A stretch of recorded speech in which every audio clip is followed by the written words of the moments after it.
വിതയ്ക്കുന്നവൻ വിതപ്പാൻ പുറപ്പെട്ടു.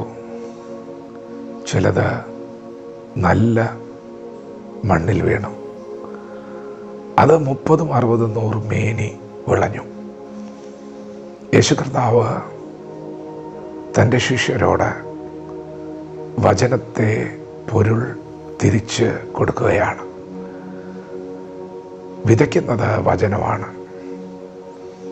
അത് നല്ല മണ്ണിൽ വിതയ്ക്കപ്പെട്ടു എന്നത് അതൊരു മനുഷ്യൻ്റെ ഹൃദയത്തിൽ വചനം കടക്കുന്നതാണ്. ഹൃദയത്തിൽ ദൈവത്തിൻ്റെ വചനം കടന്നപ്പോൾ നല്ല മണ്ണിൽ വിതയ്ക്കപ്പെട്ടത് ഒരുവൻ വചനം കേൾക്കുകയും അത് അംഗീകരിക്കുകയും ചെയ്യുന്നതാകുന്നു.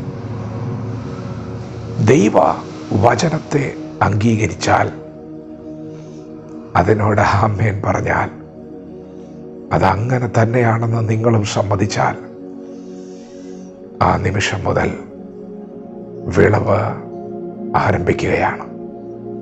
30, 60, 100 മേനി വിളവ് നിങ്ങൾ അംഗീകരിക്കുന്ന നിമിഷം ആരംഭിക്കുന്നു. പ്രിയപ്പെട്ടവരെ, എന്താണ് നിങ്ങൾ കേട്ടത്? നിങ്ങൾ യേശുവിനെ സ്വന്തം രക്ഷിതാവും കർത്താവുമായി സ്വീകരിച്ചൊരു വ്യക്തിയാണ്. ദൈവം എന്താണ് പറഞ്ഞിരിക്കുന്നത്? നിങ്ങൾ ജനിച്ചത് വചനത്താലാണ്. നിങ്ങൾ വീണ്ടും ജനിച്ചിരിക്കുകയാണ്. നിങ്ങളുടെ ജനനം ദൈവവചനത്താൽ സംഭവിച്ചിരിക്കുന്നു. എന്താണ് ഈ ജനനത്തിൻ്റെ പ്രത്യേകത? ഇത് കെടുന്ന ബീജത്താലുള്ള ജനനമല്ല. നിങ്ങൾ കെട്ടുപോകില്ല എന്ന് ദൈവം പറഞ്ഞാൽ എത്ര പേർ ഇന്ന് ഫലാമേൻ പറയും? അംഗീകരിച്ചാൽ വിടുതലാണ്. കെടുന്ന ബീജത്താലല്ല, കെടാത്തതിനാൽ ജീവനുള്ളതും നിലനിൽക്കുന്നതുമായ ദൈവവചനത്താൽ തന്നെ നിങ്ങൾ വീണ്ടും ജനിച്ചിരിക്കുന്നു. സകല ജഡവും പുല്ലുപോലെയാണ്. ജഡം എന്ന് പറഞ്ഞാൽ അത് നമ്മുടെ ആദ്യത്തെ ജനനമാണ്. വീണ്ടും ജനിച്ചത് ജഡമല്ല, വീണ്ടും ജനിച്ചത് നിത്യതയ്ക്ക് വേണ്ടിയാണ്. ജഡത്താൽ ജനിച്ചത് ജഡമാകുന്നു, ആത്മാവിനാൽ ജനിച്ചത് ആത്മാവ്. നമ്മുടെ അകത്തെ ആത്മമനുഷ്യനാണ് വീണ്ടും ജനിച്ചത്.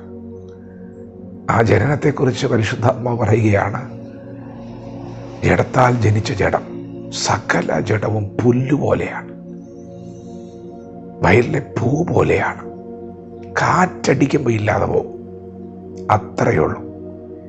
എന്നാൽ വീണ്ടും ജനിച്ചവൻ അങ്ങനെയല്ല. കർത്താവിൻ്റെ വചനമോ അതെന്നേക്കും നിലനിൽക്കുന്നു. നിങ്ങൾ ജനിച്ചത് നിത്യതയ്ക്ക് വേണ്ടിയാണ്. നിങ്ങൾ മരിക്കയില്ല, നിശ്ചയം. നിങ്ങൾ ജയിച്ചത് മരണത്തെ ജയിച്ചിട്ടാണ്. യേശു പറഞ്ഞു, എന്നിൽ വിശ്വസിക്കുന്നവൻ മരിച്ചാലും ജീവിക്കും. മരണത്തിന് നിങ്ങളെ ഒതുക്കാൻ പറ്റില്ല. ശരീരം മണ്ണിൽ നിന്നെടുത്താണെന്ന് മണ്ണ് അവകാശപ്പെട്ടാൽ ഒരു നാൾ നീ എൻ്റെ സ്വന്തമാകുമെന്ന് പറഞ്ഞ് മണ്ണിനോട് നീ ചേരുമെന്നൊക്കെ പറഞ്ഞ് മണ്ണ് വെല്ലുവിളിച്ചാൽ, കർത്താവിൻ്റെ മടങ്ങി വരവ് താമസിക്കുന്നുവെങ്കിൽ, ഒരു മരണം സംഭവിച്ചാൽ അല്പനേരത്തേക്ക് മണ്ണിൻ്റെ അവകാശവാദങ്ങളും കർത്തൃത്വങ്ങളും ഒക്കെ അങ്ങ് അരങ്ങ് തകർക്കുന്നത് പോലെ തോന്നിയേക്കാം. പക്ഷെ വീണ്ടും ജനിച്ചവനെ ഒതുക്കാൻ പറ്റത്തില്ല. കാഹളം ധ്വനിക്കുമ്പോൾ അവൻ ആ മണ്ണിൽ നിന്ന് പോകും. അക്ഷയതയെ ധരിക്കും, അമർത്യതയെ ധരിക്കും. പ്രിയപ്പെട്ടവരെ, നിങ്ങൾ വീണ്ടും ജനിച്ചിരിക്കുകയാണ്. അംഗീകരിക്കുവാൻ കഴിയുന്നുണ്ടോ? അംഗീകരിച്ചാൽ മതി. 100 മേനി വിളവ്, അസാധാരണമായ ധൈര്യം, സമാധാനം ഇന്ന് പകൽ ദൈവം നിങ്ങൾക്ക് നൽകുന്നു. നിങ്ങളെ കെടുത്തിക്കളയാൻ ആർക്കും കഴിയത്തില്ല. നിങ്ങൾ വീണ്ടും ജനിച്ചിരിക്കുകയാണ്.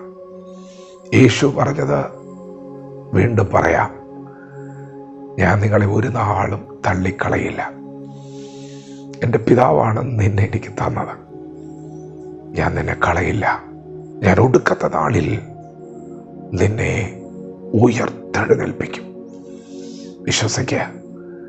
ഇത് വചനം, ഇത് വിത്ത്. ഇത് അംഗീകരിച്ചാൽ 100 മേനി വിളവ്. ഈ മരണമേ, നിന്റെ ജയം എവിടെയെന്ന് പറഞ്ഞുകൊണ്ട് നിങ്ങൾ മരണത്തെ വെല്ലുവിളിച്ചു മുന്നേറും. ജയാളിയായി. ജയിച്ചവൻ കരത്തിൽ പിടിച്ചിട്ടുണ്ട്. ജയാളിയായി ഇന്ന് പകൽ മുൻപോട്ട് പോകും.